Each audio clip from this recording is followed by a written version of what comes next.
একটা ভিডিও দিয়ে শুরু করব আজকের এখনকার প্রতিবেদনটি। ভিডিওটি খুব পুরনো নয়, গত পরশু 18ই মের ঘটনা। আপনারা জানেন যে পাক সার্কাসে মুসলিমরা একটা সমাবেশ করে। সেই সমাবেশটা ছিল যে তিলজলায় যে বুলডোজার ব্যবহার করা হয়েছে বাড়ি ভাঙতে, অবৈধ কারখানা, অবৈধ নির্মাণ ভাঙতে, তার বিরুদ্ধে মুসলিমরা একটা সমাবেশ করে। কিন্তু বুলডোজার ব্যবহারের বিরুদ্ধে সেই যে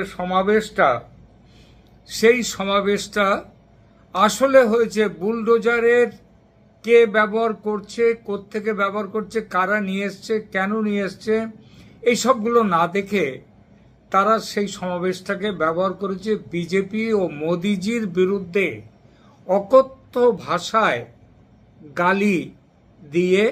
সেটা করলো সেই দিনের। এটা একটু বড় ভিডিও, কিন্তু আপনারা সেটা দেখুন, তারপরে এই বিষয় নিয়ে আমরা দু চারটে কথা বলবো। দেখুন আগে ভিডিওটা। सब जाति जुलूम नहीं चलेगा, मोदी का जुलूम नहीं चलेगा। मोदी बहुत घर बाड़ी तोड़ रहा है। मोदी हटाओ, बीजेपी हटाओ, तृणमूल बुलाओ, बीजेपी हटाओ। देश उसी शांति से रहने दो। सब रोज खट के खाने वाला है, सब रोजगार चलेगा। 1500 रुपया हम लोग का 3000 रुपया नहीं चाहिए, हम लोग को 1500 चाहिए। मोदी को हटाओ, मोदी को हटाओ। बहुत जुलूम, मुस्लिम पर बहुत जुलूम कर रहे हैं। हम लोग जैसा था बंगाल, हम लोग का बंगाल वैसा ही चाहिए। ये तानाशाही हम लोग और नहीं सह सकते। बहुत जुलूम कर रहे हैं। हम लोग को इंसाफ चाहिए। हम लोग सब मिलके, सब जाति यहाँ मिल मिलाप से रहता है। मोदी आके सब जाति को लड़ाई करा रहा है।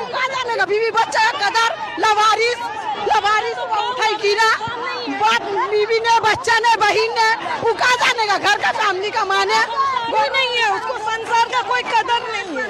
वो अकेला है। हम लोग बहुत संसारी हालात हैं। घर उजाड़ने से विकास होता है? कोई गरीब इतना मुसीबत से घर लेता है, 2-2 रुपए जमा करके, उसको एक पल में उजाड़ दो और विकास हो जाएगा। ये विकास है?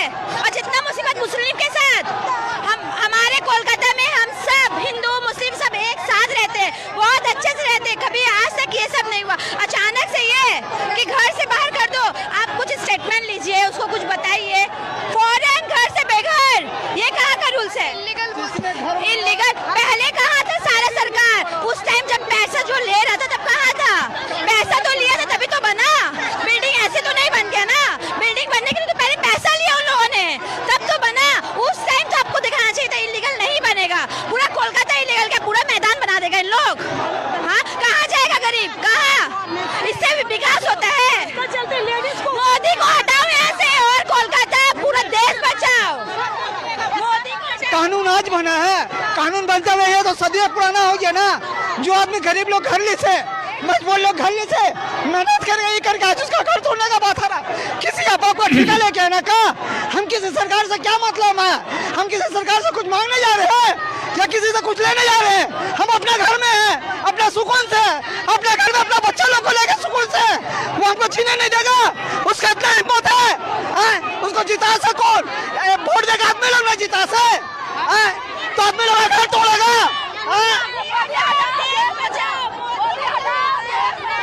ভেঙে দিচ্ছে, আমরা কোথায় যাবো? আমরা গরিবের লোক, আমরা কোথায় যাবো? আমাদের মোদি কি এমনি করে ভোটের জন্য জিতাবার জন্য আমাদের ভোট চুরি করলে আমাদের সরিয়ে দিল? আমাদের জন্য মোদি সবকিছু আমাদের সরিয়ে দিচ্ছে। মোদিকে আমরা চাই, আমরা দিদিকে চাই, আমরা ওনাকে সরান এখান থেকে একদম যাতে ভালো যেতে চাই। আমি দেখবো ইনসাফ কি ইনসাফ করছে আমাদের জন্য। আমরা গরিব আছে, আমাদের আমাদের চাই না মোদি, আমাদের চাই না, আমাদের দিদি চাই। আপনার বাড়ি কোথায়? আমাদের বাড়ি এই পাঁচ সার্কেস। আমরা ফুটে থাকি, আমাদের ঘর দরজা নেই, আমরা ঝুবড়ি থাকি। কিন্তু আমাদের জন্য ভোট নিয়ে আমাদের হেরিয়ে মুসলমানের বাচ্চা পড়বে না, হিন্দুর বাচ্চা পড়বে কেন? কিসের জন্য? কোন কারণে? সব বাচ্চা এক আছে, কোনো আপাই বাঁচাই না, সব করা পড়বে। কিন্তু ভাই ভাই আছে, হিন্দু মুসলিম ভাই ভাই, তো ফের দেশ ভাও ভাত কেন আসছে? কিসের লেগে আসছে? আমরা চাই না কাউকে ভেদভাব করতে। কেউ দোকান চালাচ্ছে ভেঙে দিচ্ছে, কেউ কোথায় আছে তাকে তুলে দিচ্ছে, নামাজ পড়তে দেবে না। কোথায় যাবে? কোথায় যাবে? আমরা চাই সবকে নিয়ে চলুক, তাহলে ওনাকে দেশ চালাতে হবে না, ওনাকে চলে যাক। চলবে, বিনা লাইসেন্সে চলবে না। এতদিন গরিব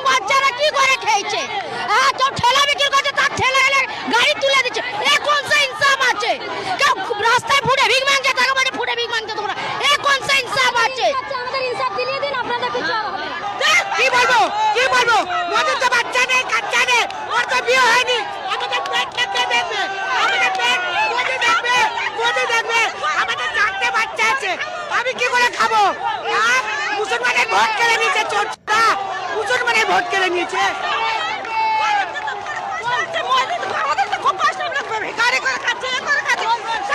ভোটটা জিতলো ভালো हम लोग को मोदी नहीं चाहिए हम लोग को शुभेंदु नहीं चाहिए गलती छोड़े हमें दीदी चाहिए दीदी नहीं मोदी चोर दीदी चाहिए भवानीपुर से पूरा चोरी किया है भवानीपुर से एक औरत को हराना बहुत मुश्किल था चोरी से हरा दी थे उसका वोट हम लोग सबका वोट काट दी सबका वोट कटाई कर दी क्या करेंगे दुनिया में जो सरकार जो बना है ये सरकार आदमी को नफरत आपस में इखलाक नहीं नफरत बनाने का पार्टी बनाई है बना दिया नफरत पार्टी को चाहिए कि एक दूसरे को लेके चलने के लिए या तो एक अलग हिंदू अलग मुसलमान को अलग कर रहा है कर दिया है ये परेशान आदमी जिंदगी जिएगा आदमी रोजी रोटी कमाने के लिए या प्रोडक्ट्स करने के लिए जिंदगी जिएगा आदमी यहाँ पर ही इंसान को चाहिए पार्टी लोगों के एक दूसरे से इखलाक मोहब्बत बनाए रखने के लिए ताकि मुसलमान को जो रहा मुसलमान को जीने दे हिंदुओं को तो हिंदू को जीने दे क्या बंगाल के हिंदू मुसलमान के बीच में नफरत की खाई तो नेता लोग बना के रखा है किसने बनाया नेता लोग जितने नेता दुनिया में सब नेता बना के और किसका बोलेंगे नाम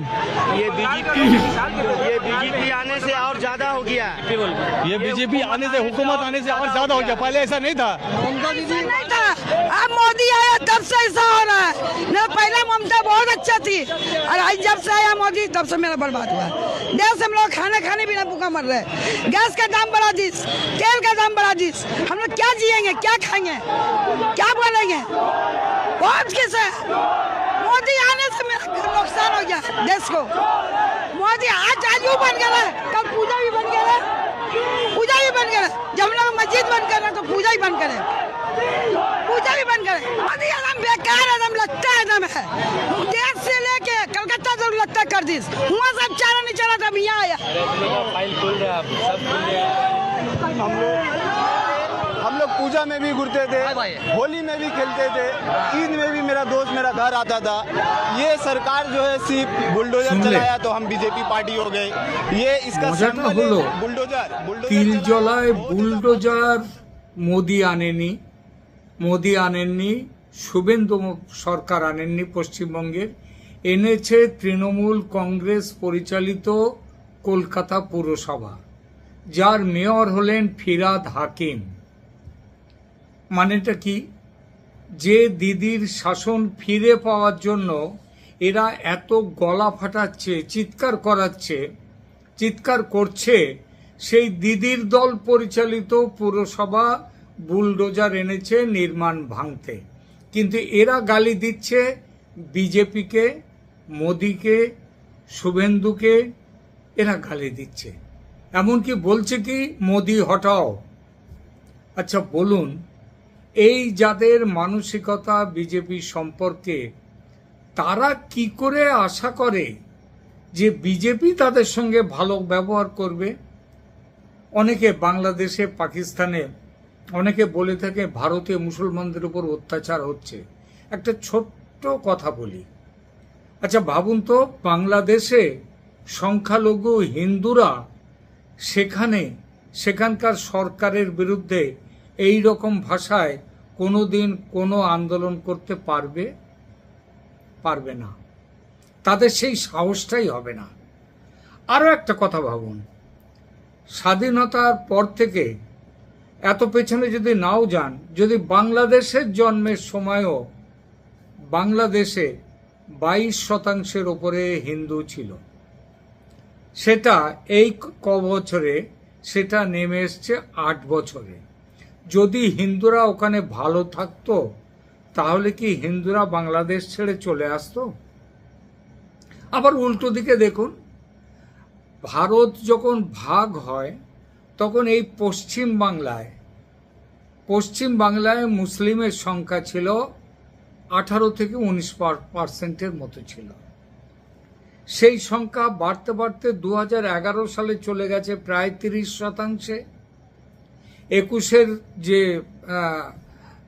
আছে সেটা এখনো ঘোষণা হয়নি, সেটাও হয়নি, ঘোষণাও হয়নি এখনো অবধি।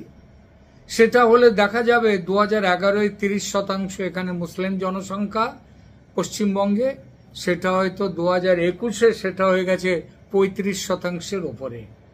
তাহলে এখানে যদি মুসলিমরা খারাপ থাকতেন তাহলে কি তাদের সংখ্যা এইভাবে বেড়ে যেত? বাড়ত না। এতেই বোঝা যায় যে ভারতে মুসলিমরা সেখানে খারাপ নেই।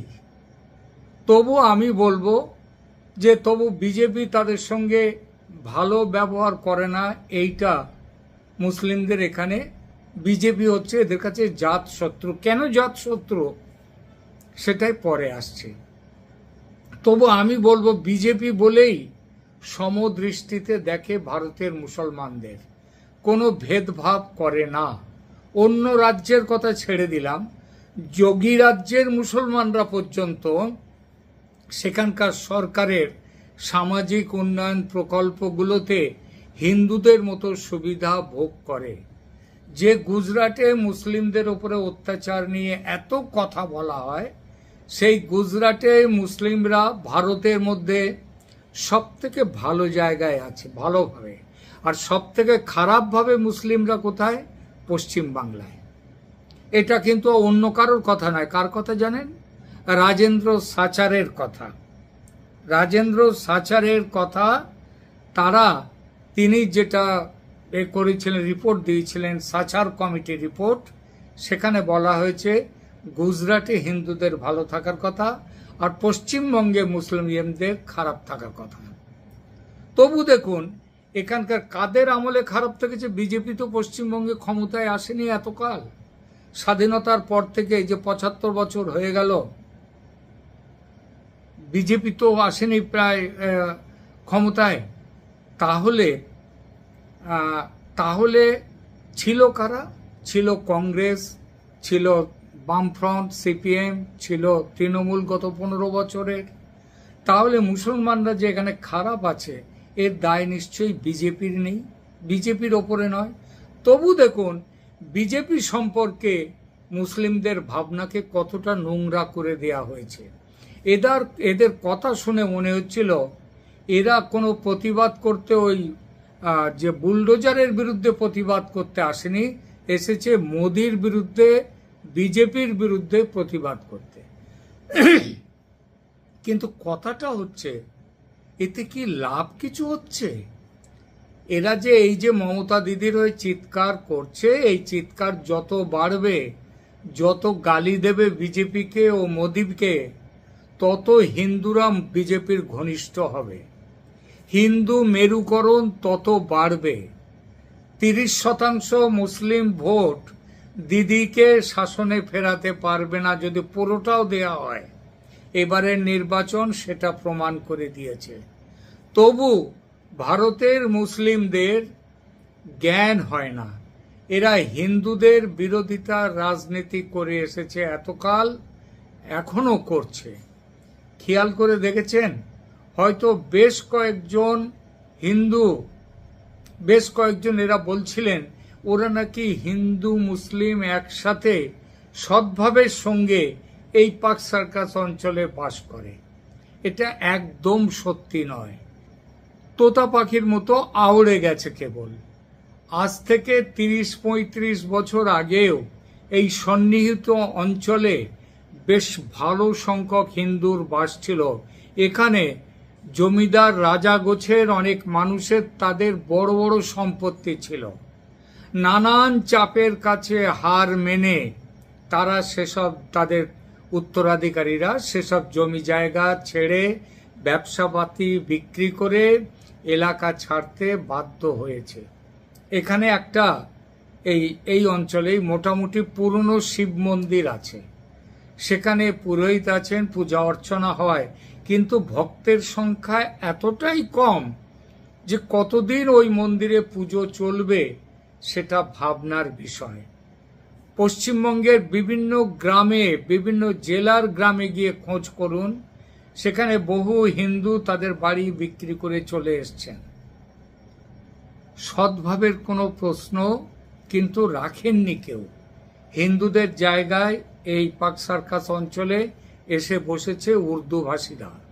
শুনতে পাই এদের মধ্যে বাংলাদেশ থেকে আসা বিহারি মুসলিমরা যথেষ্ট পরিমাণে আছে। এরা অনুপ্রবেশকারী হিসেবে যাতে চিহ্নিত না হয় তার জন্যেই মমতা বন্দ্যোপাধ্যায়ের অন্ধ সমর্থক এবং সেই সঙ্গে তীব্র বিজেপি ও মোদির বিরোধী। প্রিয় দর্শক, আপনারা কি দ্বিমত পোষণ করেন এই বিষয়টাতে? আপনারা কি মনে করছেন কমেন্ট করে জানান। কমেন্ট করুন, লাইক দিন, সাবস্ক্রাইব করুন চ্যানেল ক্যালকাটা ডায়ালগস। ধন্যবাদ।